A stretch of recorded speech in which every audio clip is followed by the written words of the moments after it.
좋으신 하나님의 은혜가 여러분에게 늘 항상 함께 하시기를 우리 주님의 이름으로 축원드립니다. 그래요.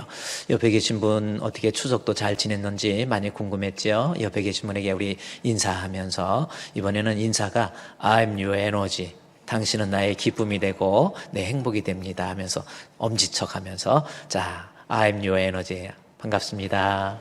I'm your energy. 얼마나 좋습니까? 당신은 나의 에너지. 얼마나 좋아요? 내 삶의 원동력이 되고 힘이 되고 기쁨이 되고 은혜가 되는 거 얼마나 좋습니까?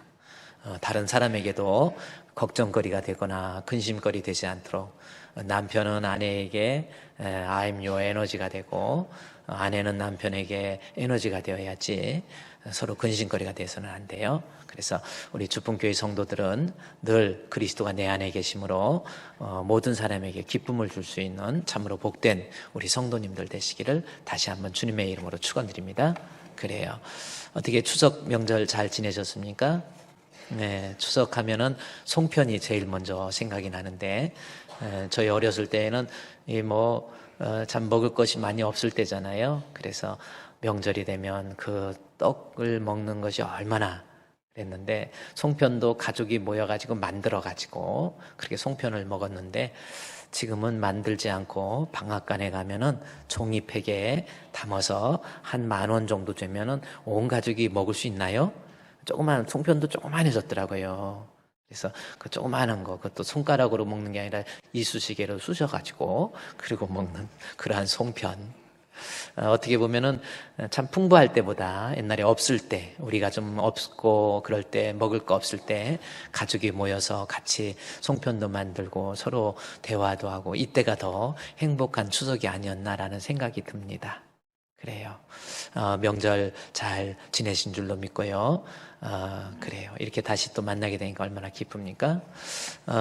오늘 하나님께서 우리에게 주시는 말씀의 제목은 성령 충만의 방법이라고 하는 겁니다. 제목이 내가 어떻게 하면 나도 성령의 충만함을 받을 수 있을까라고 하는 것, 이것을 하나님 말씀을 통해서 살펴보고 은혜를 나누고자 합니다. 예수를 믿는다고 하면서 성령을 받지 못하거나 성령의 충만함을 받지 못하면 그 사람은 살아가면서 신앙생활하면서 너무너무 힘들어해요. 예배 한번 드리는 것도 얼마나 힘든지 세상에 살면서도 곁길로 가고 딴 길로 가고 뭔가가 얼굴에 기쁨도 없고 감사도 없고 소망도 없고 이것이 예수 믿는다고 하면서 신앙생활하고 있는 성도의 모습, 성령 받지 못한 성도의 모습입니다. 그러면 한번 여러분 생각해 보세요. 신앙생활 내가 몇 년 했나 이런 거 따지기 전에 내가 과연 정말 성령의 충만함을 받아서 하나님 앞에 참 성도답게 그렇게 살아가고 있는지 한번 살펴볼 수 있도록. 여러분은 어떻습니까? 교회는 다니지만 성령의 충만함을 받지 못하면 진짜 믿음 있는 사람이 아니에요. 고린도전서 12장 3절 말씀에 보면 바로 그 말씀이 있습니다. 누구든지 그리스도의 영, 예수의 영이 없으면 그랬죠? 내가 너에게 알리노니 하나님의 영으로 말하는 자는 성령이죠? 누구든지 예수를 저주할 자를 하지 아니하고 그랬죠? 그러니까 성령이 우리 안에 있으면 예수님을 안 믿을 수가 없다라는 거예요. 그러면서 또 성령으로 아니하고는 누구든지 예수를 주라고 할 수가 없다라는 겁니다. 말로는 주라고 할 수 있지만 정말 내 마음속에서 예수를 믿음으로 내 죄의 문제가 해결되어서 내가 주님의 심판대 앞에 섰을 때 나는 하나님의 천국에 대한 소망, 그렇게 가질 수 있는 진짜 믿음의 사람이 되려면 반드시 성령 받아야 돼요. 그래서 예수 믿으면서 중요한 것은 뭐냐면 아직도 내가 답답하고 세상 살면서 자꾸 원망스럽고 자꾸 힘들고 교회 나오는 것도 신앙생활에 기쁨도 없고 예배를 드려도 감격도 없고 뜨거움도 없고 그 왜 그렇습니까? 성령의 충만함을 받지 못하니까 아직은 믿음이 없는 거예요. 그래서 성령 충만이 중요하기 때문에 예수님께서도 성령의 충만함을 얘기하는 겁니다. 요한복음 16장 8절 말씀에서도 보면 그가 와서 죄에 대해서 여기서 그는 성령입니다. 보혜사 성령을 얘기하는 거예요. 성령이 오면 나에 대해서 죄에 대해서 의에 대해서 심판에 대해서 세상을 어떻게 해요? 책망합니다. 책망은 자꾸 책망하고 알려주고 깨닫게 만들어요. 이게 성령의 역할입니다. 근데 내가 예수를 믿는다고 하면서 교회를 다니면서 성령 받지 못하면 죄에 대해서도 책망이 없어요. 그러니까 죄를 짓고도 떳떳합니다. 뭐 그까짓 거 가지고 뭐 이렇게 나와요. 뭐 예배 한번 빠지는 거 가지고 뭐 아유 코로나 때문에 그러는데 뭐 아유 나만 그러나 다른 사람도 그래. 이렇게 나와버려요. 성령 받지 못하면 죄에 대해서도 아무런 죄의식이 없어요. 깨달음이 없습니다. 가르쳐주지 못하기 때문에 이것이 잘못한 거야, 이것은 죄야 라고 하는 것을 알지 못해요. 그래서 성령 받지 못한 성도들은 교회는 열심히 다녀요. 주일날도 와서도 뭐 열심히 하는데 밖에 나가면 오히려 세상 사람보다 더 윤리적으로, 도덕적으로, 뭐 또 영적으로 아주 죄의 모습이 가득 차 있는 거 아닙니까? 그래서 성령, 여러분 어때요? 또 요한복음 16장 8절에서 계속해서 보면은 성령이 오면은 죄에 대해서 책망하죠? 의에 대해서 책망하잖아요. 의는 뭡니까? 하나님의 의예요. 뭐 여러 가지 뜻이 이 안에 담겨 있지만 하나님이 기뻐하는 것이 무엇이고 하나님이 원하시는 것이 무엇이고 하나님의 뜻은 무엇인가 이것을 성령이 우리 안에 오시면 성령이 가르쳐 주세요. 내가 어떤 선택의 기로에 섰을 때 이것을 어떻게 할까? 내가 어떻게 처신을 해야 되나? 어떻게 상대방에게 말을 해야 되나? 이 모든 것들이 내 안에 성령이 그리스도의 영이 우리 가운데 거하시면 우리의 갈 길을 우리가 말할 바를 성령께서 말씀해 주세요.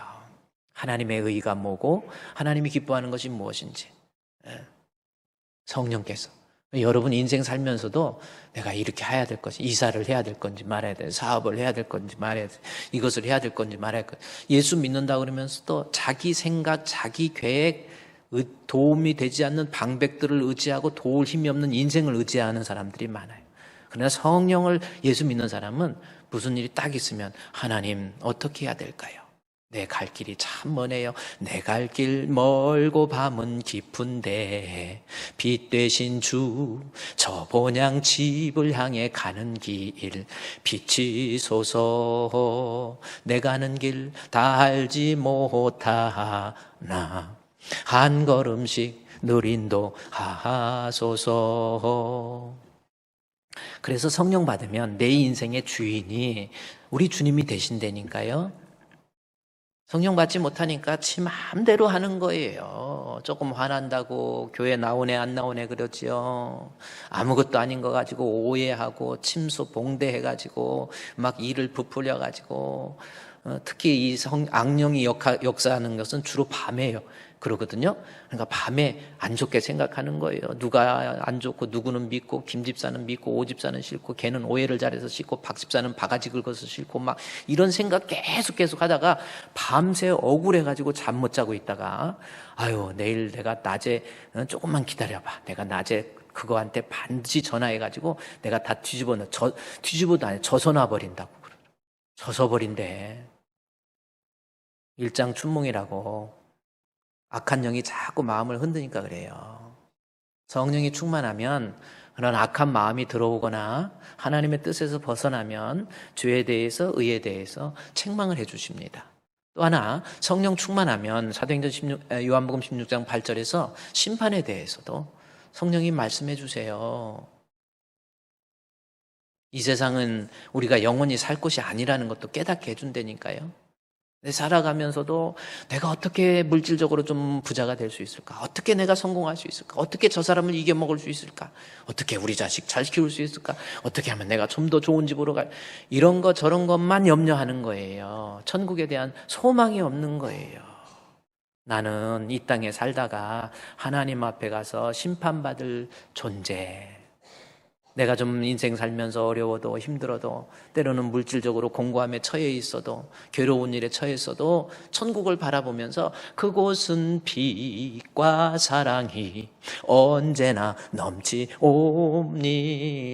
지금은 힘들어도 저 높은 곳을 향하여 날마다 나아갑니다. 내 뜻과 정성 모두어 날마다 기도합니다. 천국 바라보면서 내 주여 내 발붙드사 그곳에서 개하소서. 그곳은 빛과 사랑이 언제나 넘치옵니다. 성령 받으면 여러분 예수를 주라 시인할 수 있지요. 진짜 믿는 사람이 되지요. 성령 받으면 죄에 대해서 함부로 하나님 두려워서 죄 못 져요. 하나님 두려워서 함부로 말 못합니다. 하나님 두려워서 함부로 못해요. 죄에 대해서, 의에 대해서, 하나님 뜻이 무엇인지, 심판에 대해서. 그게 성령. 그래서 예수 믿는 사람이라고 한다면 반드시 성령 충만함을 입어야 이 땅에 살면서 승리할 수 있다라고 하는 겁니다. 그래서 오늘 본문에 볼까요? 예수님께서 우리 죄를 위해서 십자가에 못 박혀 죽으시고 이제 죽으시고 부활하셔서 바로 승천하신 게 아니에요. 부활하시고 난 다음에 40일 동안 이 세상에 사셨어요. 그 내용이 어디냐면 사도행전 1장 3절 말씀에 나와 있습니다. 예수님께서 부활하시고 증거로 살아나셔서 40일 동안 그들에게, 여기서 그는 예수님의 제자들이에요. 그들에게 보인다라는 것은 리빌, 계시해 주셨어요. 하나님 나라의 일을 하나님 말씀을 통해서 제자들에게 계시해 주셨어요. 예수님의 부활을 목격한 제자들, 얼마나 신앙이 막 뜨거운 것 같습니까? 그러나 신앙이 뜨겁다고 되는 게 아니라 하나님 말씀을 통해서 제대로 교육받아야 돼요. 그래서 믿음이라고 하는 거, 어떤 사람 막 뜨거워가지고 기도원에 가가지고 주야 막 뜨거워 하나 그냥 다 타버리는 사람이 있어요. 그 뜨거움도 하나님 말씀을 통해서 제대로 코디가 되어야 그 사람의 신앙이 건강한 거예요. 말씀과 뜨거움, 말씀과 가슴이 같이 뜨거워져야지 그냥 가슴만 뜨거워가지고 그거 잘못하면 큰 문제가 돼버리는 거예요. 옛날에 제가 시골 교회 쪽에 한번 부흥회를 갔는데, 부흥회 시작하는데 어떤 집사님이 막 그냥 저기도 아니에요. 북 있잖아요. 큰 북. 그거 시골 운동회 할 때 큰 북 있잖아요. 그거 어디서 그분이 구입을 했대. 은혜 받아가지고 구입해가지고 교회에다 갖다 놓고 찬송을 부르는데 성령이 맞지도 않아요. 계속 북치는 소녀가 된 거야. 그래서 목사님한테, 목사님 저분 누구예요? 그랬더니 은혜 받아가지고 자기가 어떻게 북을 하나 사갖고 계속 북치라고 하나님이 그랬다는 거예요. 그래서 뜨거워가지고. 그래서 설교하다가도 중간에 막 운동회 할 때 막 달려 그럴 때 북 띵띵띵띵띵 치듯이 설교할 때 은혜 받고 할렐루야 그러면 띵띵띵 또 치는 거예요. 이건 좀 설교가 좀 방해도 되고 그래가지고 조금 안 했으면. 가슴만 뜨거우면요, 여러분 신앙이 문제가 돼요. 그래서 제자들이 예수님의 부활하심을 목격하고 그 기적적인 역사, 죽었다가 다시 살아나는 그 기적의 역사를 봤잖아요. 얼마나 뜨겁습니까? 그러나 그들의 신앙으로는 불완전해요. 그래서 그들에게 부활하시고 난 다음에 제자들에게 일을 맡기시기 전에 40일 동안 하나님 나라에 대해서 말씀으로 계시해 주신 거예요. 우리 주품교회 성도들도 내가 하나님 앞에 뜨거움도 중요하지만 교회에서 공급되는 말씀 잘 공급받으세요. 그래서 말씀과 그 뜨거움이 같이 균형을 맞춰야 돼요. 할렐루야. 그래서 예수님이 교육을 말씀으로 기적과 능력을 보여주고 말씀으로 교육하고 난 다음에 예수님께서 이제 제자들에게 승천하시기 전에 너희들 예루살렘 떠나지 마 이러는 거예요. 그리고 기다려. 그랬더니 제자들이 우리 애를 기다리래. 그렇게 교육을 받고 기적도 보고 이적도 보고 교육도 받았는데 기다리라고 그래서 제자들이 다음과 같은 질문을 해요. 8절 6절 말씀에 사도행전 1장 6절에 그들이 모였을 때 기다리라니까 모여 있어요. 그래서 예수님한테 질문해요. 예루살렘 떠나지 말라니까. 예수님, 우리 예수님께서 이스라엘 나라를 회복할 때가 이때입니까? 하고 물어요. 그러면 사도행전 1장 6절 이 말씀을 누가가 기록하면서 이 말씀을 통해서 하고 싶은 저자의 의도가 뭔지를 알아야 돼요. 그러면 이것을 알기 위해서는 회복이라는 단어입니다. 회복이라는 것이 어떤 힐링, 치료, 다시금 리바이벌 이런 뜻이 아니라 여기서 회복이라고 하는 것은 정치적 용어입니다. 잃어버렸던 것을 다시 찾아온다라는 의미예요. 그러니까 정치적인 용어라고 하는 것. 예를 들어서 영국이 중국으로부터 홍콩이라는 나라를 빼앗았잖아요. 그 땅을 빼앗았잖아요.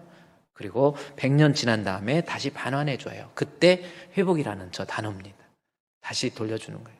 그래서 예수님께서 예루살렘 떠나지 말라고 그러니까 제자들이 생각하기를 저 말씀을 통해서 제자들이 가지고 있는 우리 예수님에 대한 어떤 생각이 뭔가를 보여주는 내용입니다.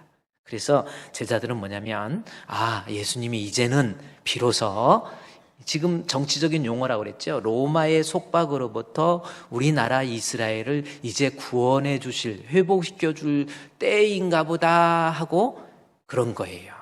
그래서 그들이 모였을 때 예수께서 자오되 주께서 이스라엘 나라를 회복할 때, 그러니까 이 말씀을 통해서 저자 누가가 뭘 말하는 거예요? 지금 그렇게 기적을 목격하고 우리 예수님의 말씀을 통해서 성도가 되고 제자가 되었는데도 불구하고 아직도 예수님에 대해서 잘못된 메시아관, 예수 믿는 목적이 아직도 정치적이고 세속적이고 육신적이고 이런 물질적인 문제를 해결하는 분으로서 예수를 아직도 알고 있는 제자들의 어리석음과 나약함을 지적해 주는 본문이 사도행전 1장 6절이에요.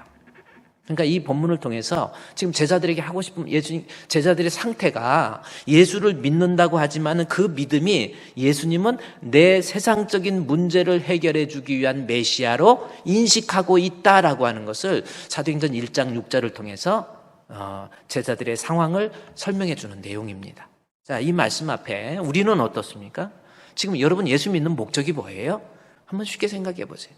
한번 생각해 보세요. 내가 예수 믿는 궁극적인 목적이 뭐예요? 아니, 예수님은 우리의 메시아, 나를 구원해 주는 건데 세상적인 어려움으로부터, 세상적인 문제로부터, 세상적인 괴로움으로부터 이런 문제를 해결해 주는 세속적 메시아로 아직도 인식하고 있다고 한다면 제자들의 어리석음 앞에 우리 자신이 똑같이 놓여 있다는 것을 알아야 돼요. 예수님은 세상적인 문제 해결이 아니라 우리의 영적인 문제, 세상적인 것 회복을 위한 메시아가 아니라 영적인 회복을 통해서 나를 구원해서 천국으로 인도하고자 하는 분이 바로 우리의 예수 믿는 그러한 목적이 되어야 됩니다. 아멘. 한번 여러분, 예수님은 우리의 영적인 문제의 해결이에요. 그래서 예수님, 이 육신적인 문제 해결하는 메시아이지요? 그랬더니 예수님께서 6절 다음에 7절에서 아니야 하고 그냥 답변하십니다. 이르시되 결론은 뭐예요? 아니야. 그거예요. 나는 세속적인 메시아가 아니다. 예수님이 선언해 주시는 내용입니다. 그 내용의 증거가 뭐냐면 본문에서 때와 시라는 단어가 있죠. 때라고 하는 것은 시간을 나타내는 부사입니다. 시기라는 것도 시간을 나타내는 부사인데 긴 시간을 얘기할 때는 때라는 단어를 쓰고 헬라어에 시기라는 단어를 짧은 시간. 그래서 때와 시는 시간을 얘기하는데 여기서 때와 시는 우리 어떤 분들은 어떤 학자들은 어떻게 해석하냐면 우리 예수님 데살로니가 전서에 나와 있는 우리 예수님의 재림의 때와 시를 나타내는 단어로 해석을 해서 너희들이 하나님 예수님 재림의 때와 시를 물어보지 말라. 아니에요. 그 뜻이 아니에요. 예수님 정치적인 메시아로서 인식하지 말라. 정치적인 메시아입니까? 그러니까 아니다. 그리고 이스라엘이 정치적으로 해결될 것, 이것은 너희들에게 진정한 관심사가 아니다라는 뜻이 1장 7절 말씀이에요. 그러면 1장 7절 말씀을 내가 예수 믿는 사람으로서 세속적인 메시아로서 세상적인 것으로 해결하기 위한 메시아로 인식하고 있다고 한다면 잘못된 메시아관이라는 거예요. 그리고 우리가 진짜 관심을 가져야 될 것은 예수는 세속적인, 예수를 통해서 세상적인 문제를 해결하려고 하지 말고 바로 1장 8절에 나와 있는 겁니다. 뭐예요? 성령 받아서 너희가 권능의 사람이 되어서 나의 참된 증인, 내 진짜 제자 되는 것, 이것이 예수 믿는 목적이고 예수 믿는 사람의 모습이라고 하는 거예요. 그래서 제자들에게 예수님의 부활하심을 기적적인 것을 보여주시고 또 40일 동안 말씀으로 제대로 교육했는데도 아직도 예수님에 대해서 예수 믿는다고 하지만 잘못된 메시아관을 가지고 있는 그들을 향해서 우리 예수님이 주시는 말씀이 뭐예요? 성령 받아서, 성령 충만하게 받아서, 아니 성령 아니면 너희들이 진짜 예수 믿는 하나님의 자녀, 하나님의 백성이 될 수 없다라고 하는 거예요. 그래서 성령 받는 것이 그만큼 중요한 거라니까요. 오직 그랬잖아요. 오직 그러니까 성령 받지 못하면, 특별히 이 성령 시대에, 예수님이 부활하시고 난 다음에 이 성령 시대에 내가 성령을 받지 못하고 성령의 충만함을 받지 못하면 우리에게는 어떤 권능도 나타나지 않습니다. 우리에게 이 땅에 살면서 제자의 가장 중요한 문제, 전도의 삶, 말 한마디 못해요. 나 때문에 예수 믿게 하는 거 말 한마디 못합니다. 겨우 내 신앙 관리하기에 급급한 거예요. 이것이 우리의 모습이 되는 거예요. 그래서 사도행전 1장의 이 내용은 잘못된 제자들에 대한 메시아관을 교정시켜 주시고, 예수 믿는 목적은 내 영혼의 구원이라고 하는 것을 이야기하면서, 영혼의 구원이 예수 믿는 목적인데 그 예수 믿고 구원받는 성도가 된다고 한다면 이제 성령을 이 땅에 살면서 성령 충만하게 받아서 하나님의 자녀답게, 예수 믿는 사람답게, 아까 그랬죠? 죄에 대해서, 의에 대해서, 심판에 대해서 내가 책망을 받고, 그 다음에 권능이라고 하는 것은 헬라어의 dynamis라는 거거든요. 엄청난 힘을 표현하는 단어가 권능입니다. 뭐 어떤 학자들은 TNT 1톤이 터질 때의 폭발력이라고 그렇게 표현하더라고요. 저는 그 폭발력이 어느 정도인지는 모르지만 엄청난 그러한 내적인 변화의 폭발력이 이 성령 받으면 나타나는 거예요. 우리 남편 도대체 변할 것 같지 않았는데, 우리 남편은 도대체 예수 믿을 것 같지 않았는데, 오직 성령이 임하면 우리 남편도 예수 믿고 변화되고 성령 받아서 사람이 변화되는 거예요. 나 구박하고 힘들게 하고 괴롭게 하고 아이들한테 폭행하고 막 혈기 참지 못하던 우리 남편이 하나님의 성령이 임하면 권능이 임해서 안 변할 것 같은데 변화요. 우리 조선의 초대교회사에 보면은 최권능 목사님 같은 사람들 깡패 주먹입니다. 그러나 예수 믿고 난 다음에 뭐 최권능이가 나타나면 다 도망가고 그랬어요. 그리고 은혜 받고 집회에 참석 위해서 어느 한 언덕을 넘어가고 있는데 어떤 술 먹은 사람이 너 이러봐 해가지고 한 대 친 거예요. 옛날 같으면 이 최권능 목사님 되기 전에 최권능한테 한 대 쳤지요. 걔는 10대 맞아요. 걔는 제대로 이제 갈비뼈 순서 바뀌어요, 이제. 그랬는데 딱 예수 믿고 나니까 이 사람이 변해가지고, 맞은 건 내가 맞았는데 복은 당신이 받았어. 내가 예수 믿기 전에는 당신 죽었어. 근데 예수 믿고 나니까 나 이렇게 때렸는데 내가 누군 줄 알아? 그래가지고 알려주니까 그냥 부르르 떨니까 그 대신 너 나 따라와. 나 때렸으니까 내가 안 때릴 테니까 나 따라와 해갖고 부흥의 집회에 데리고 가고 거기서 은혜 받았다는 전설이 있어요. 예수 믿으면 성령 받으면 권능이 막 변하는 거예요. 그리고 능력이 생겨가지고 완전히 폭발적인 변화가 생긴다니까요. 그래가지고 또 이 세상에 살면서 만나는 사람마다 예수 믿으라고 전할 수 있는 전도의 사람이 된다라는 겁니다. 이 사도행전 1장의 내용이 사도행전 28장 전체의 주제예요. 우리 예수님은 우리의 생명의 주가 되시는데 그분은 육신적인 메시아가 아닌 내 영을 구원하기 위한 메시아로 이 땅에 오셨고, 따라서 그 예수가 그리스도 되심을 온 세상에 증거하는 자가 되어야 되는데, 그러기 위해서는 성령의 충만함을 받으라 라고 하는 것이 사도행전의 전체의 내용입니다. 그래서 성령의 충만함을 받아서 교회라고 하는 커뮤니티, 공동체를 만들어서 교회를 통해서 이제 온 땅에 선교하지요, 전도하지요. 이것이 사도행전의 내용이에요. 어쨌든 우리 주풍교회 성도들, 저와 여러분 성령 받지 못하면 가짜입니다. 가짜 예수 믿는 사람이에요. 10년, 20년 다녀도 변화가 일어나지 않습니다. 여전히 눈빛도 말하는 것도 행동하는 것도 완전히 변화되지 않아요. 그래서 착 보면 알아요. 그 사람이 성령 받았는지, 성령이 충만한 사람인지 아닌지 눈빛만 봐도 알아요. 제가 그랬죠. 귀신 점쟁이들, 귀신 우리 집 옆집 이번에도 저희 아버님 모시고 시골에 갔다 왔는데 그 점쟁이 집이 있었어요. 그 노진이네 집입니다. 그런 것도 써놓으세요. 노진이가 있었는데 노진이네 어머니가 무당이었는데 그 무당이 귀신 들어가니까요 눈빛이 달라져. 눈빛이요. 귀신 들린 사람 보세요. 눈빛이 다릅니다. 아니 귀신이 악령이 들려도 눈빛 달라지는데 성령 받고 눈빛이 안 바뀝니까? 눈빛이 바뀌어요. 벌써 눈이 막 이게 살아있는 눈이 되고요. 벌써 이게 눈이 얼마나 중요한데요. 눈이 다른 거 다 지 맘대로 생겼어도 눈만 잘 생기면 다 이뻐 보여. 웬만하면. 따라합시다. 눈이 중요하다. 그래서 눈으로 말해요. 살짝국 말해요. 남들이 알지 못하도록 눈으로 말해요. 이런 말도 있죠. 성령 받으면 눈빛도 달라져. 여러분의 눈빛은 어떻습니까? 한번 생각해 보세요. 눈빛. 그냥 목사님하고 그냥 코로나 때문에 제대로 얼굴도 마주 못 보고 스치지만 스쳤을 때 그 눈빛이 어떻습니까? 그 머리에 잔영으로 남습니다. 그 집사님, 그 권사님 눈빛은요, 이건 보통이 아니야. 뭔가가 원망과 불평으로 가득 채워져 있어요. 성령 받으면 눈빛부터 많아져. 눈이 뭐 얼마나 이렇게 달라지고 뭐. 그래서 사람이 이렇게 친근해지고 막 예수의 모습이 막 나타난다고 그랬죠. 그래서 성령 받는 게 그만큼 중요한 거예요.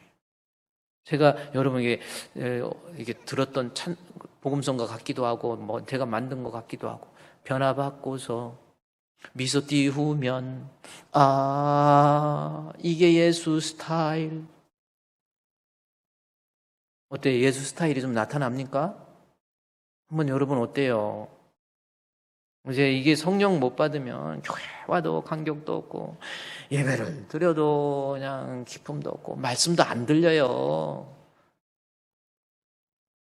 그래서 사도행전 1장 8절에 오직 성령이 너에게 임하셔야 네가 권능 받아서 생각도 말도 행동도 신앙도 다 바뀌어요.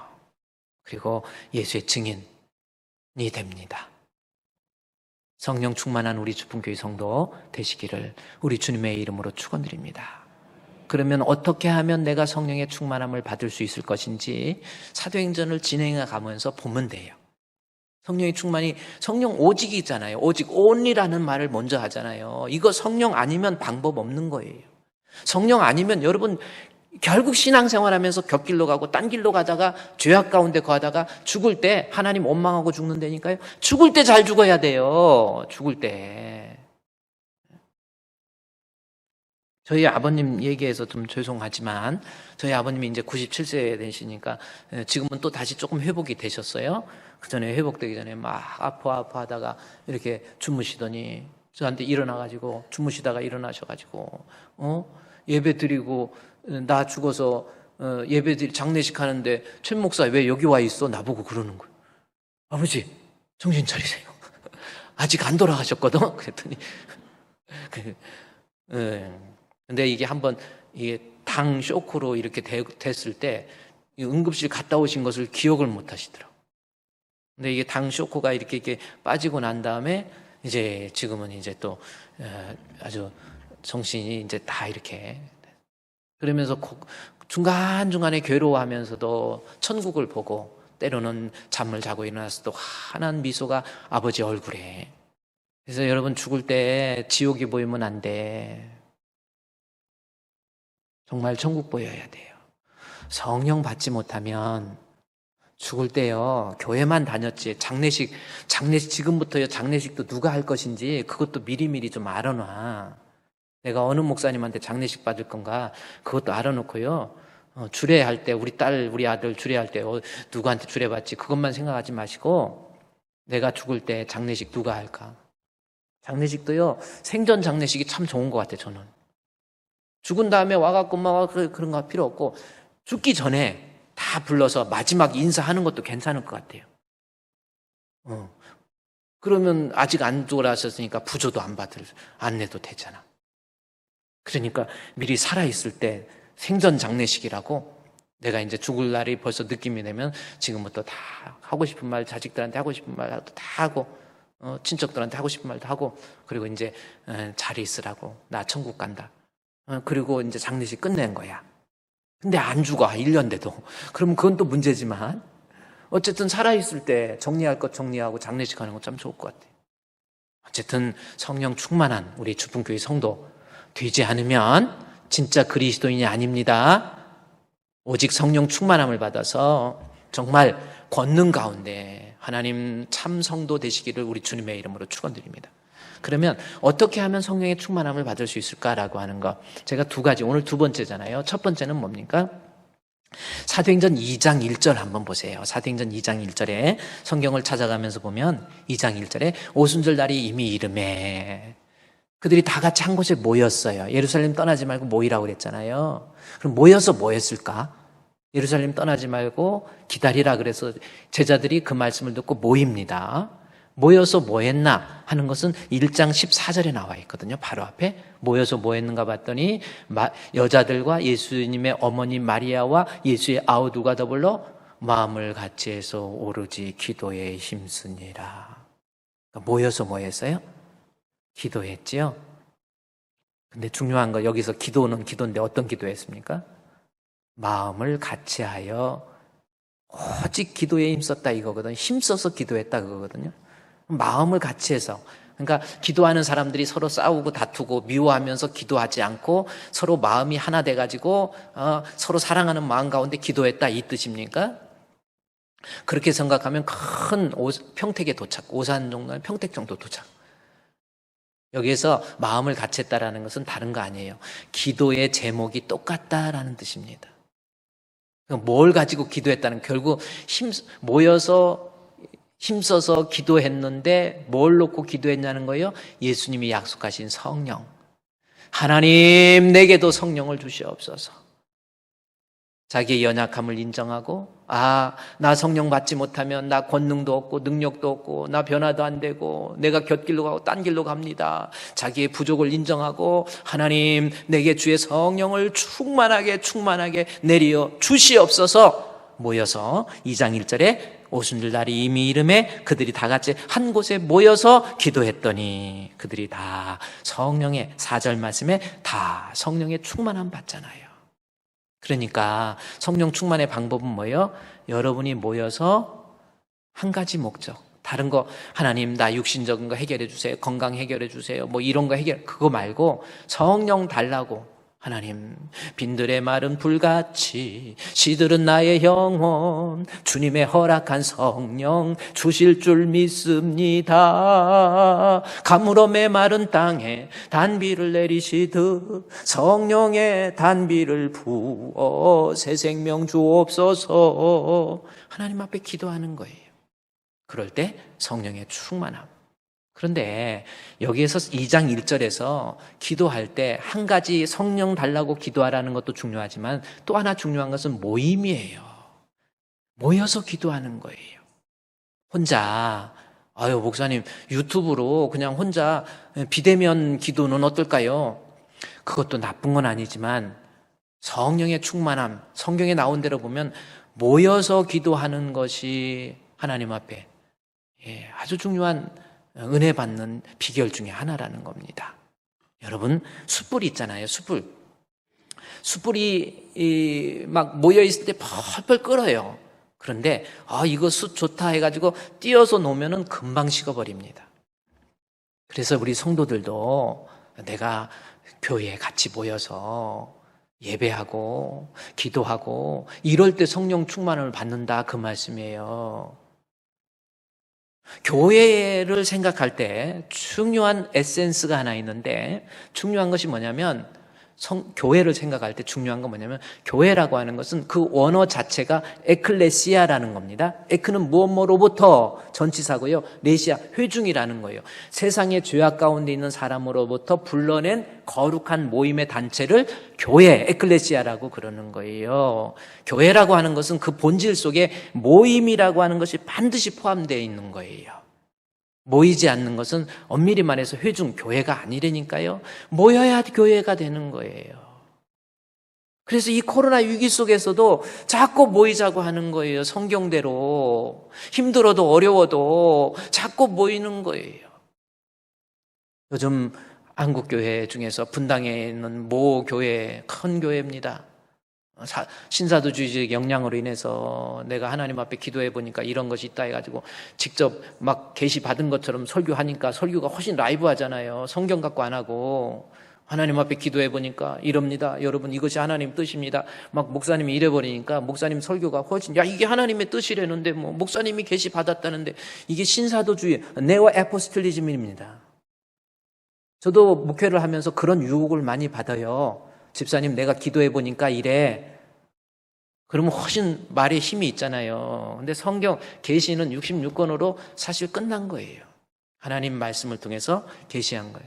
근데 분당에 있는 모 교회에서 뭐래서 무슨 장로 모시다가 그냥 기도 안수기도 하고 성령 운동한다 해갖고 막 쓰러지면은 성령 받은 거고 안 쓰러지면 성령 못 받았다 해가지고 또 그게 좀 시끄럽고 그랬거든요. 근데 그 교회에서 코로나로 인해서 온라인 예배를 드리다 보니까 성도들이 온라인 모이지 않고 유튜브로 예배를 컴퓨터나 텔레비전을 통해서 예배를 드리니까 이게 처음에는 막 이랬다가 나중에는 익숙해진 거예요. 이게 너무 편한 거예요. 교회 오기 위해서 뭐 화장할 일도 없고 옷을 갈아입을 일도 없고 뭐 머리 만질 일도 없고 너무 편한 거예요. 그냥 누웠다가 한번 좀 힘들면 누워 있을 수도 있고 가다가 화장실도 갔다 올 수도 있고 이게 괜찮거든요. 그리고 강아지 똥 싸면 똥도 치워주고 막 이러고 하다가 그냥 예배하다 보니까 이게 편해져 가지고 온라인 예배가 편해지다 보니까 교회에서 온라인 교회를 만들어 버렸어요. 온라인 교회가 뭡니까? 이제 로컬 모여서 예배하는 것 말고 모여서 예배하고 찬양하는 것 말고 온라인을 통해서 성경 공부하고 온라인을 통해서 예배드리고 온라인을 통해서 교제하고 계속해서 메시지 보내면서 교제하고 친교 모임 갖고 온라인을 통해서 하다가 로컬 현장에 가서는 어쩌다 한 번씩 우리 온라인 교인들이 누군가 하고 한 번씩 모여요. 그리고 온라인 교회야. 그걸 좋다고 해주니까 그러니까 목회자가요 정확한 신학적인 찬송가에 대한 개념도 찬송가가 뭔가라고 하는 기독교적인 찬송가의 개념도 이해하고 있어야 되고 예배라는 게 뭔데 교회가 뭔데 로컬이 중요한 거예요. 현장에 나와서 예배드리고 기도하고 찬양하고 이래야지. 온라인으로 예배하고 온라인으로 찬양 온라인으로 헌금하고 그냥 컴퓨터 앞에서 껌 씹으면서 그냥 이어폰으로 듣고 뭐 송축해 내 영혼아 막 찬양도 하고 막 그래요. 그럼 좋은 거 같지요? 그거는 진정한 교회가 될 수가 없는 거예요. 당장 온라인 교회는 닫아야 돼요. 이 코로나도 어느 정도 지난 다음에 온라인 송출을 하지 말아야 됩니다. 지금 수요 예배 같은 경우 온라인 송출을 안 할까 지금 그렇게 생각하는 거예요. 모여야 된다는 거예요. 교회에서 초대교회의 가장 교회의 시작은 모임부터 시작된 거라니까요. 다락방이랬죠. 처음엔 다락방이었잖아요. 다락방은 성령 교회의 시작 이전의 모임을 다락방이라고 한 거고 사도행전 2장에서부터 교회가 시작됐잖아요. 그때부터는 모임이라고 바꾼 거잖아요. 모여서 예배하고 모여서 기도하고 모여서 찬양하고 여러분 그런 거예요. 찬송도 모여서 찬송하는 거예요. 여러분 성령 받기 위해서는 모여야 됩니다. 모여서 그리고 심야 기도도 지금 뭐 여러 가지 여러분 한 3,000명 이렇게 앞으로 5,000명까지 나온다고 그러더라고요. 확진자가 이제 계속 온라인으로만 있으니까 움직임이 별로 없으니까 확 쪄버려가지고 확진자라고 그러는데 살이 확 쪘다고 그러더라고요. 그래서 확진자들이 5,000명 정도까지 이제 가서 지금이 정점이야. 3,000명이 정점이 아니라는 거예요. 그래. 그래서 여러 가지 있지만은요, 백신 주사 맞고 확진자가 생겨도요, 백신 주사 맞은 사람에게는 코로나로 인한 데미지가 별로 없어요. 그리고 그 주사 맞은 사람이 가지고 있는 바이러스는 전염성도 없습니다. 그러니까 백신 주사 열심히 맞고 중요한 거 이제는 심야 기도도 시간 돼서 빨리 모여야 돼요. 모여서 하나님 앞에 정말 정직한 모습으로 하나님 내게도 주의 성령을 충만하게 부어주시옵소서. 그렇게 해보세요. 그러면 성령을 충만하게 부어주신다라는 겁니다. 우리 기도라는 거요, 여러분 정말 중요한 거예요. 그 다음에 또 하나, 어떻게 하면 성령 충만을 받을지 두 번째잖아요. 모여서 기도할 때. 두 번째는 사도행전 2장 37절 말씀부터 보면 됩니다. 사도행전 2장 37, 여러분 성경을 보세요. 거기서 쭉 37절 내려가고 38절 말씀에 보면은 베드로가 이르되 너희가 회개하여 각각 예수 그리스도의 이름으로 세례를 받고 죄사함을 받으라. 그리하면 뭐예요? 성령을 선물로 받으리니. 그랬죠? 성령의 선물이라고 번역됐는데 이거 선물로서 성령을 주신다라는 뜻입니다. 그러니까 어느 때 주시는가 봤더니 저희가 이 말을 듣고 하나님의 말씀의 설교를 듣고 회개할 때, 말씀 듣고 회개할 때, 하나님이 성령을 선물로 주셨다. 이 사도행전 초대교회에서 일어났던 성령운동이 기도를 통해서, 두 번째는 하나님 말씀 듣고 자존심이 좀 상해도, 기분이 좀 상해도, 내 말에 내 비유에 맞지 않아도 이것이 하나님의 말씀인 것을 알고 아멘 아멘 아멘 아멘, 그럴 때 하나님께서 그들에게 은혜를 주셔서 나중에 성령을 선물로 주신다라는, 그러니까 말씀 듣고 은혜 받고 회개하는 자에게 성령을 선물로 주신다라는 겁니다. 그러면 이 말씀을 37절 바로 앞절 말씀부터 보면, 그들이 이 말을 듣고 그랬잖아요. 이 말을 듣고 마음에 뭐라고 그랬어요? 찔려. 여기서 이 말이 뭔가 봤더니 36절에 나와 있는 거예요. 36절은 뭡니까? 이스라엘 온 집은 확실히 알지니 너희가 십자가에 못 박은 이 예수를 하나님이 주와 그리스도가 되게 하셨느니라. 이 말씀이거든요. 그러니까 베드로가 설교를 하는데, 너희가 하나님 잘 믿는다고 하면서 하나님의 아들을 십자가에 못 박아 죽인 자들이야, 이거만큼 모욕적인 말이 없는 거예요. 이 베드로의 설교를 들으면서 아니 내가 하나님의 아들을 죽인 놈, 이렇게 나온 거거든요. 그러니 얼마나 모욕적입니까? 인정할 수가 없지요. 아니 지가 뭔데 나한테 그러네, 내가 언제 하나님의 아들을 죽였어? 그리고 대들 수도 있지만 그 다음 절에 37절에 그 말씀, 양심에 찔리는 그 말씀을 듣고도 마음에 찔리니까 베드로와 다른 사도들에게 물어 이르되, 형제여, 그래요, 맞아요, 내가 하나님의 아들 예수 그리스도이신데 그것도 알지 못하고 내가 십자가에 못 박혀 죽였어요. 이 죄를 어떻게 합니까? 어떻게 하면 내가 살 수 있습니까? 하고 말씀 듣고 회개할 때 하나님 앞에 38절에 성령을 선물로 주게 됐다라는 그 말씀이에요. 그러니 여러분이 성령의 충만함을 받기 위해서는 하나님 말씀 들어야 돼요. 할렐루야. 말씀을 많이 들어야 된다라는 거죠. 말씀도 안 듣고 그냥 꺼드럭거리고 밖에 다니다가 느닷없이 성령 받았다 이럽니까? 담뱃불 붙이다가 성령 받아 펄쩍펄쩍 뜁니까?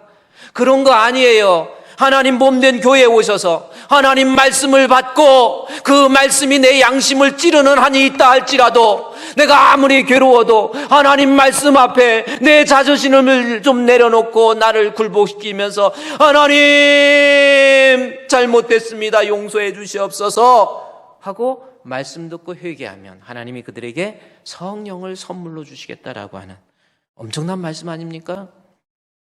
여러분 어떻게 생각하세요? 여기 말씀을 37절 말씀을 좀 자세히 보면요, 여러분 그들이 이 말을 듣고 마음에 찔려.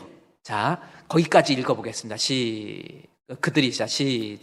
그들이 이 말을 듣고 마음에 찔려. 거기까지. 자, 베드로의 설교를 듣고 그들이 이 말을 듣고 마음에 찔려. 이 말씀이 있죠. 찔리니까 베드로한테 형제여, 내가 그럼 어떡합니까? 하고 회개했죠. 말씀을 듣고 양심에 찔렸는데 그 자존심 내세우지 않고 내가 어떻게 하면 살지요? 하고 회개했잖아요. 그런데 아까 읽었던 그들이 이 말을 듣고 마음에 찔려가 사도행전 7장에 가보면, 7장에 넘겨보면 7장 54절에 보면요, 똑같은 단어, 글자 하나 안 틀려요. 그들이, 7장 54절에 보니까 그들이, 거기 한번 읽어봅시다. 시작. 그들이 이 말을 듣고 마음에 찔려. 거기까지 똑같아요. 그런데 베드로의 설교를 듣고는 저희들이 이 말을 듣고 마음에 찔리니까 형제여, 내가 어떡합니까? 하고 회개했는데, 스데반의 설교를 듣고는 저희들이 이 말을 듣고 마음에 찔리니까 그를 향해서 어떻게 해요? 이를 버럭버럭 가른 거예요. 아니, 내가 언제 예수를 죽였단 말이야? 내가 뭔 잘못했다고 너 가만 안 놔둘 거야? 그래가지고 이를 갈면서 네가 뭔데? 네가 뭐야? 왜 나한테 그런 걸 지적을 해? 그래서 어떤 분들은요, 목사님 설교 듣고 막 마음이 갑자기 꺾어져요. 하지도 않은 거 막 혼자 오해해가지고, 막 집사님이 일렀지, 네가 말했지, 이래가지고 너 가만 안 놔둘 거야 해가지고 어디 끌고 와갖고 막 또 협박하고 그런 별 희한한 것들도 다 있어요. 말씀을 듣고 마음에 찔릴 때 베드로의 설교를 듣고 그래, 하나님이 내게 은혜를 주시기 위해서, 나를 좀 살리시기 위해서 나로 하여금 깨닫게 해주시는 거구나. 하나님 잘못했습니다, 주여 용서해 주세요. 이럴 때는 성령을 받는데 이를 갈면서 가만 안 놔둘 거야 해가지고 끄집어내. 그래가지고 돌로 쳐서 죽이잖아요. 결국은 그 죄가 누구에게 갑니까? 그 후손들에게까지 넘어가는 무서운 결과가 되는 거예요.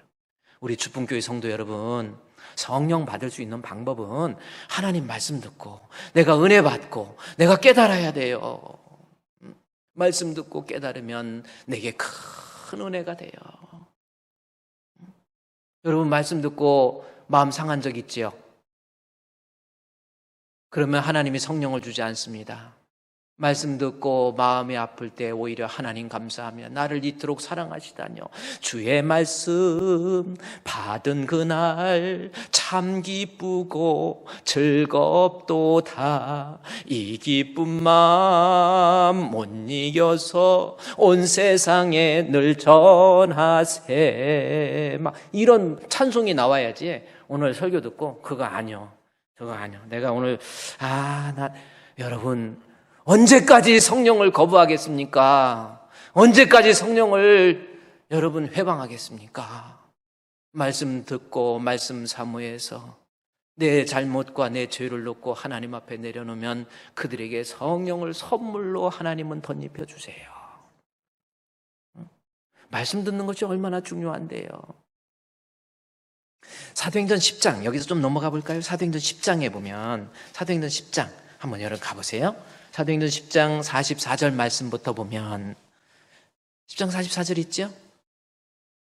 한번 말씀 읽겠습니다. 시작. 베드로가 이 말을 할 때에 성령이 말씀 듣는 모든 사람에게 내려오시니. 할렐루야. 보세요. 베드로의 설교를 듣고 말씀 듣는 사람들이 하나님 말씀 앞에 회개하면서 말씀 듣는 모든 사람에게 주의 성령이 임하게 되는 거예요. 성령 받을 수 있는 방법, 하나님 말씀 듣는 거예요. 그러면 이 말씀에 대해서 좀 살펴볼까요? 이게 무슨 내용인지? 사도행전 10장 1절부터 잠깐 가보면요, 사도행전 10장 1절부터는 상당히 중요한 내용입니다. 사도행전 10장이 가지고 있는 신학적 위치는 사도행전 11장 속에서 이해를 해야 돼요. 이게 무슨 뜻이냐면, 사도행전 11장에는 안디옥 교회라고 하는 것이 등장합니다. 안디옥은 예루살렘에서 떨어져 있는 이방에 있는 교회예요. 이방인들이 모여 있는 교회인데, 그래서 사도행전 1장에서 사도행전 스데반의 죽음 때까지, 거기에 사도행전 1장에서 7장까지는 교회가 교회인데 예루살렘을 중심으로 교회가 시작되었다가 스데반의 죽음과 함께 사람들이 흩어져서 하나님 말씀을 전해서 이방 땅 안디옥 교회, 그래서 7장까지는 예루살렘 교회가, 이제는 그 촛불의 그 무게 중심이, 카메라의 초점이 11장으로 안디옥 교회로 옮겨가고 있어요. 교회가 이동하고 있는 거거든요. 이제 예루살렘 교회에서 이방 교회로.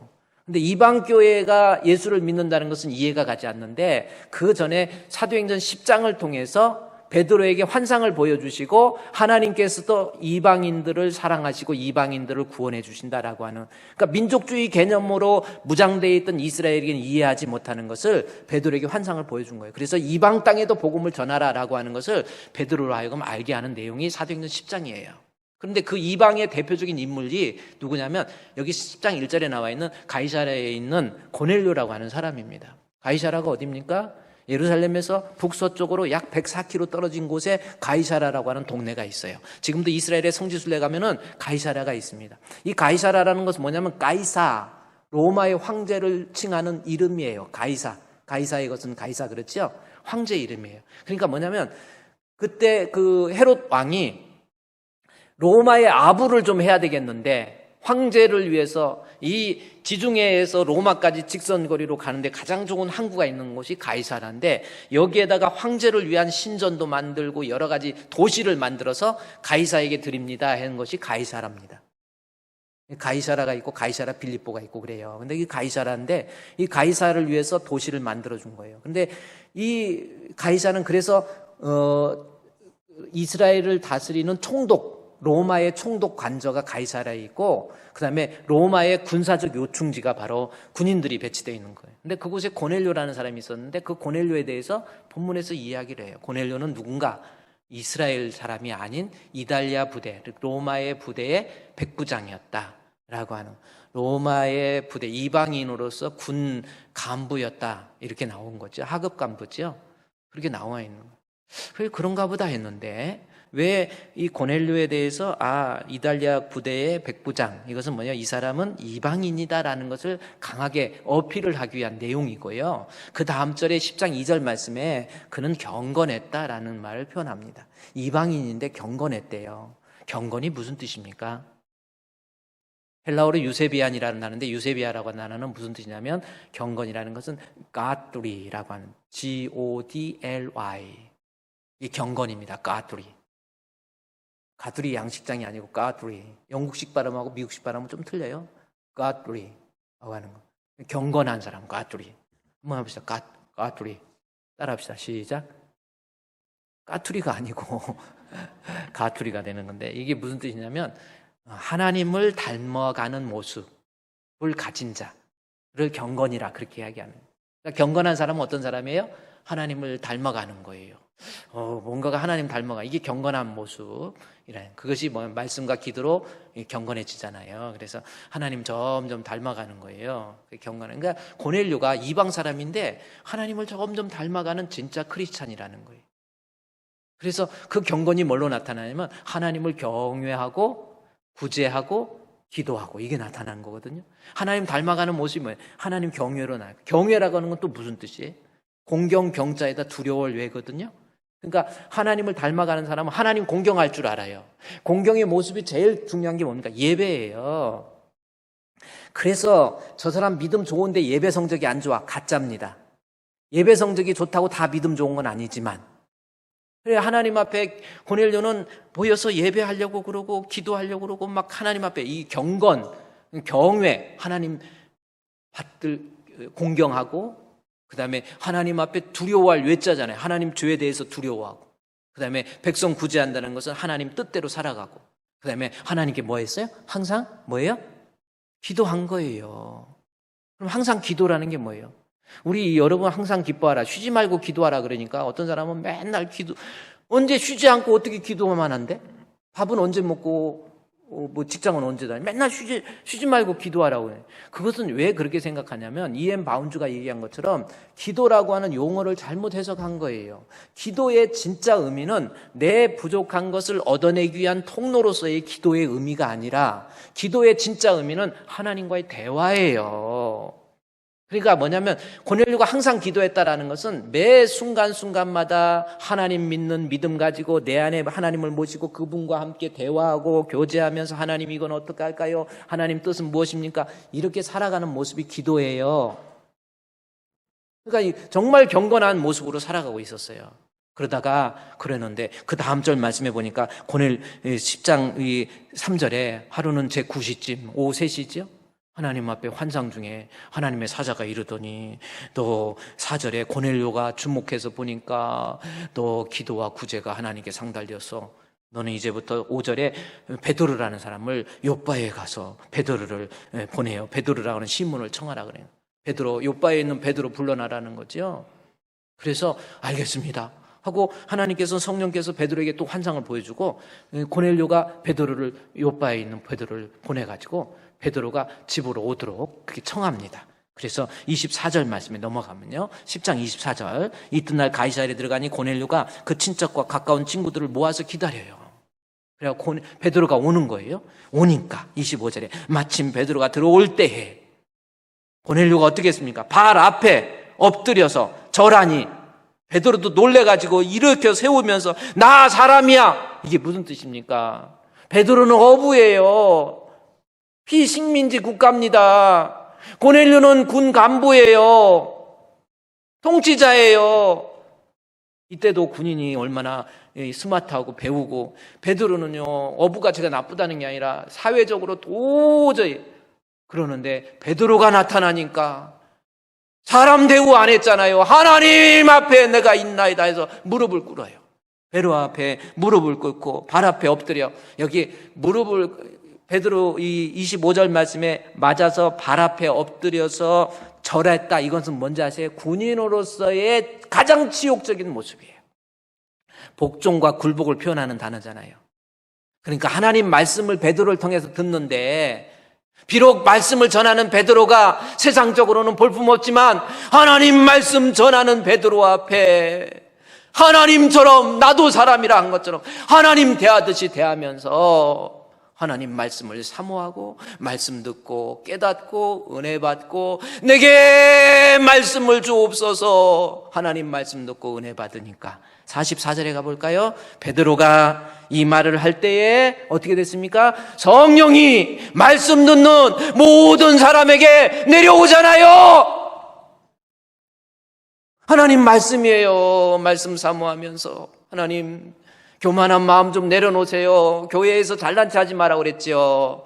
내 신앙의 연륜도 자랑하지 마세요. 베드로의 발 앞에 엎드려서 절하면서 사람이 아니라 하나님이 주신 말씀, 그랬더니 말씀을 통해서 자기 자신의 죄와 허물도 회개하고 깨닫고 발견하니까 말씀 듣는 모든 사람에게 주의 성령이 임하기 시작하는 이러한 놀라운 역사. 여러분 그렇지 않습니까? 여러분 이 말씀 앞에 지금 말씀 듣는 태도가 어떻습니까? 예배 시간에 지금 어떻습니까? 혹시 말씀을 자꾸 소홀히 하는 거요, 자기 자신 악한 영에게 자꾸 붙잡힌다는 걸 알아야 돼요. 은혜 못 받게, 그래서 큰 인물 되지 못하게 하려고 자꾸 흔드는 거예요. 말씀 들으면 깨닫고 회개하면 성령을 선물로 주거든요. 1901년도에 미국의 이 성령운동이라는 것이 일어났어요. 제가 한번 이 북에서 이렇게 따온 거, 1901년도 미국의 캔서스주에서 이 토피카라고 하는 이 지역에서 성령운동입니다. 이 1901년에 일어났던 이 성령운동은 뭐냐면 1855년도부터 일어났던 성결교를 중심으로 한 무디에 의한 성령운동이에요. 무디 선생이 말씀을 전할 때 막 미국이 들썩들썩한 거예요. 막 성령의 역사가 일어난 거예요. 그것이 19세기에 일어났던 성령운동입니다. 그러다가 1899년도 12월 22일 날 무디가 소천하게 되지요. 무디가 죽어요. 무디 선생이 죽으면서 그 죽음이 얼마나 화려한 장례식이 됐습니까? 하나님 앞에 죽으면서 너무나도 아름다운 천국이 막 보이니까 It is very fantastic, It is very well 하면서 이 찬양을 막 그때 같이 스페월드와 같이 집회할 때, 젊었을 때 집회하면서 불렀던 찬양, 평안해 평안해 내 영혼 내 영혼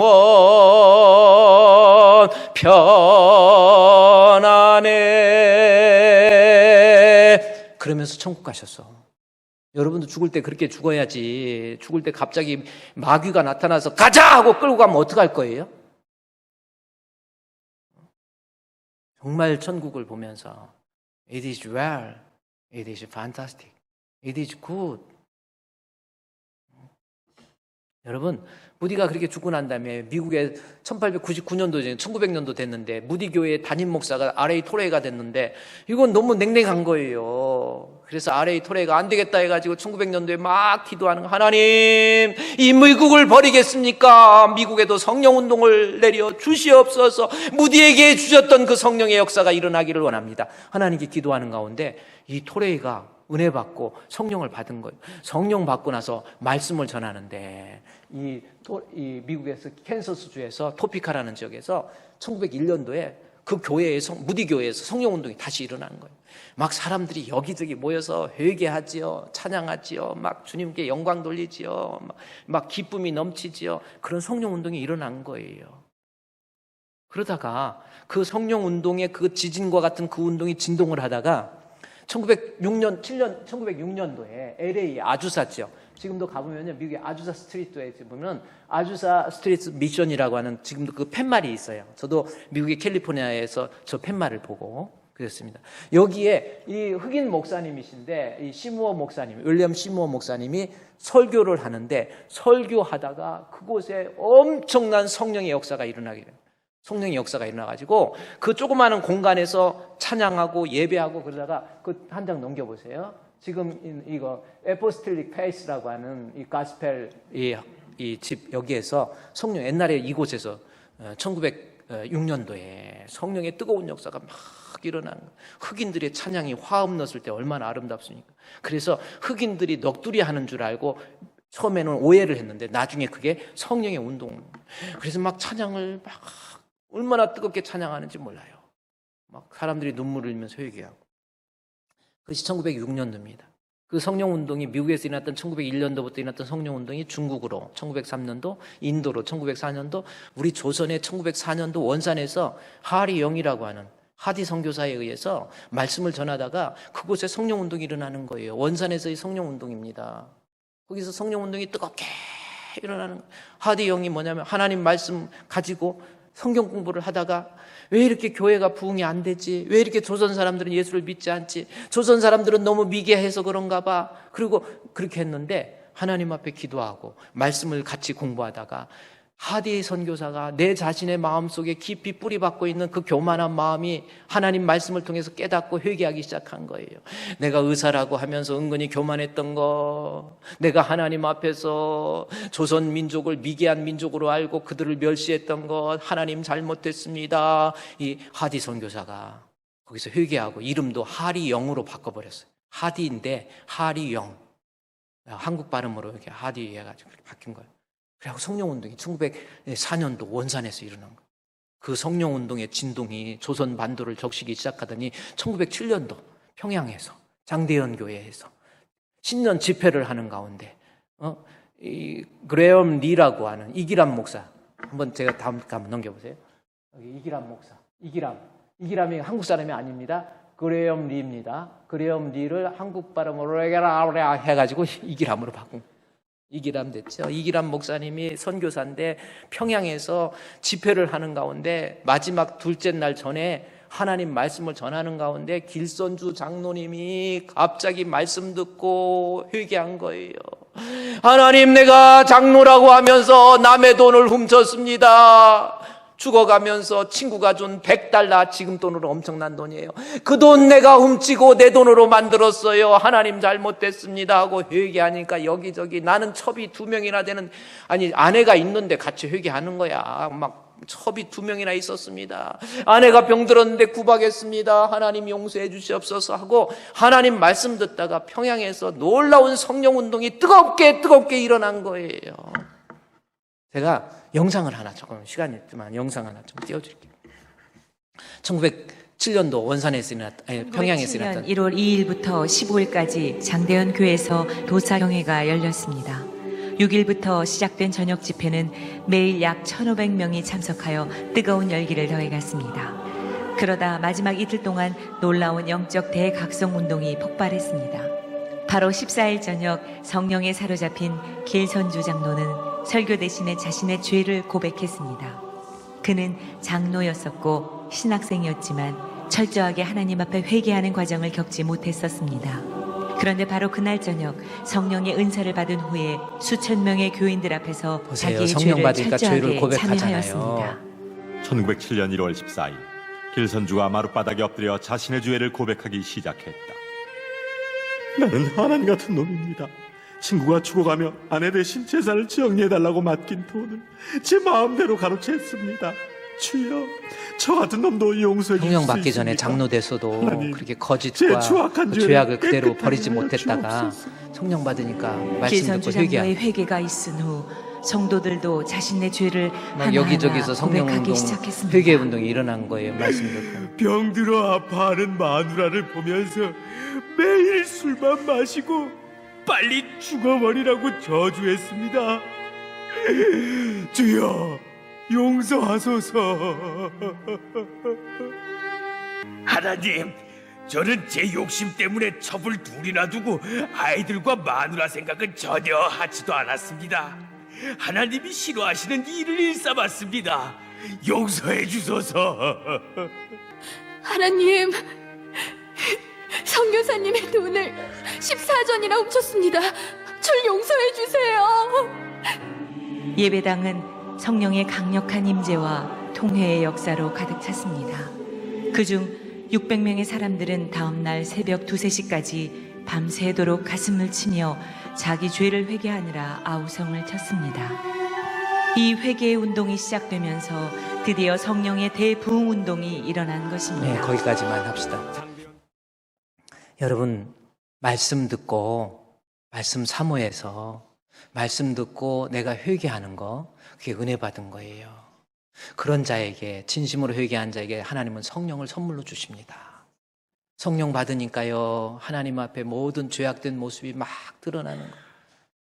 자기 부인이 옆에 있는데 내 첩 2명 있었다고 그때 이 얘기하고요, 자기 상전이 있는데 주인 거 돈 훔쳤다고 이야기도 고백하고, 그래가지고 그때 순사, 지금 경찰이라고 그러죠? 그때 포졸이 여기 가서 이 도둑놈들 잡아야 되겠다 해가지고 실제로 거기 가서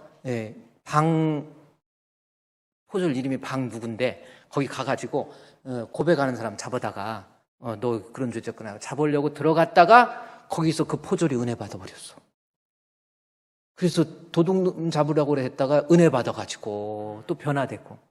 그러니까 성령의 역사는요, 하나님 말씀 들을 때, 내가 회개할 때 성령은 뜨겁게 일어나고요, 성령의 역사가 나는 능력의 사람이 되는 거예요.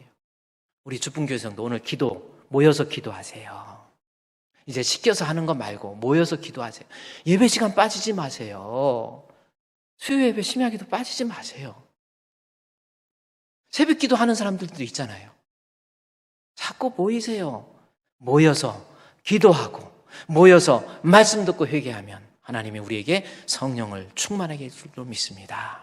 기도하겠습니다. 하나님, 우리 주풍교회 성도들 성령 충만한 성도가 되어서 정말 하나님 앞에 인정받는 권능의 사람, 또 그리스도를 주로 시인할 수 있는 능력의 사람이 되게 해 주시옵소서. 예수님의 이름으로 기도드리옵나이다. 아멘.